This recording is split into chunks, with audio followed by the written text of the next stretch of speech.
Chilli broccoli বানানোর জন্য প্রথমে কড়াইতে তেল ও একটু বাটার দিয়ে গরম করে এর মধ্যে চিলি ফ্লেক্স, কিছুটা রসুন কুচি, ডুমো করে কেটে রাখা পেঁয়াজ এবং টমেটো দিয়ে একটু ভাজা ভাজা করে নিতে হবে।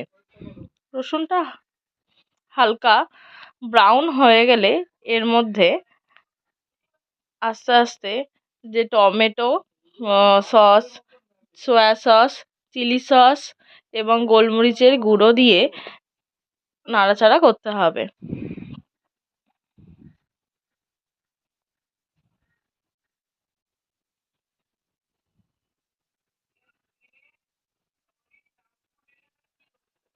ভাজা ভাজা হয়ে গেলে আগে থেকে ভেজে রাখা ব্রোকলি দিয়ে সসের মধ্যে টস করে নিলেই রেডি আজকের চিলি ব্রোকলি।